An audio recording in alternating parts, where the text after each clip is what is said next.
মুখ্যমন্ত্রী সবজির দাম কমাতে 10 দিনের সময়সীমা বেঁধে দিলেও আজ পর্যন্ত সেই দাম সেভাবে কমেনি। আর সাধারণ ক্রেতাদের অভিযোগ, প্রশাসনিক আধিকারিকরা বাজার অভিযান সেরে এলাকা ছাড়তেই সবজির সেই চড়া দাম আমজনতার কাঁধে। এমন দামের লুকোচুরি খেলায় চরম বিপদের মুখে সাধারণ ক্রেতারা। সত্যি তো, মুখ্যমন্ত্রীর নির্দেশ মতো টাস্কফোর্স এবং কলকাতা পুলিশের এনফোর্সমেন্ট ব্রাঞ্চ যৌথ উদ্যোগে শহরের বিভিন্ন বাজারে নিয়ম করে অভিযানে নেমেছেন। ফলে তাদের ডিউটি তারা করছেন মুখ্যমন্ত্রীর নির্দেশে। তাতে যেটুকু সময় তারা বাজারে থাকছেন সেটুকু সময় দাম অনেক কম নেওয়া হচ্ছে। যারা ওই সময় সবজি, মাছ, ডিম, মাংস কিনছেন আর যাই হোক সুবিধাও পাচ্ছেন। এদিকে যেই বাজার ছাড়া হলেন তারা ব্যাস আর কে পায় খুচরো বিক্রেতাদের। দাম আবার যেই কি সেই। এমনটা যে শুধু কলকাতার বাজারগুলোতেই হচ্ছে তা কিন্তু নয়, রাজ্যের সবকটি শহরের সবজি বাজারের একই ছবি বলে জানা গেছে।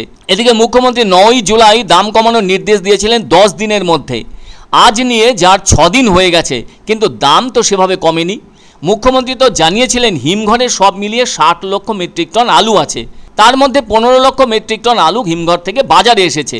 ফলে আরও তো 45 লক্ষ মেট্রিক টন আলু আছে হিমঘরে। তাহলে সেই আলু কবে আসবে বাজারে জানা নেই আমজনতার। আর এই যে বিভিন্ন বাজারে লুকোচুরি দামের খেলা চলছে, এর হাত থেকে কোনোভাবেই নিস্তার নেই সাধারণ ক্রেতাদের।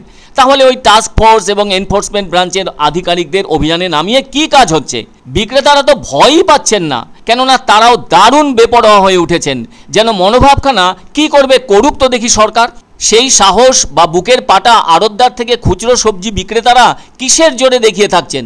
তার খোঁজ নেওয়ার মতো কোনো ব্যবস্থাই তো সরকার করেনি বলে দামের লুকোচুরি ব্যবস্থা আজও রমরমা। উত্তরবঙ্গের বাজারেও একই অবস্থা।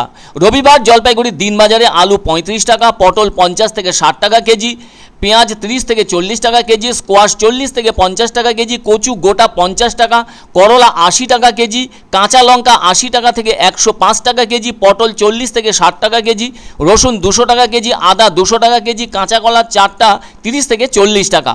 তবে সবজির দাম বেশি নিলে আধিকারিকরা ধমকও দিচ্ছেন বিক্রেতাদের। তবে সে আর কতক্ষণ? দাম গুটিয়ে রেখে আধিকারিকদের চলে যাওয়ার পরই শুরু হয় দামের ছড়িয়ে দেওয়ার কাজ। অনেকে আলোচনা করছেন, ওই সব আধিকারিকরা ছদ্মবেশে ক্রেতা সেজে একবার বাজারে প্রবেশ করতেন, তাহলে হয়তো দামের ফারাকটা বুঝতে পারতেন। তাই মুখ্যমন্ত্রী যাদের জন্য এমন কড়া নির্দেশ দিলেন, সেটা এখনও পর্যন্ত ব্যর্থ বলে মনে করছেন বিপদে থাকা ক্রেতারা। যেমন এদিন কলকাতার নিউ মার্কেটের দামের কথাই ধরা যাক।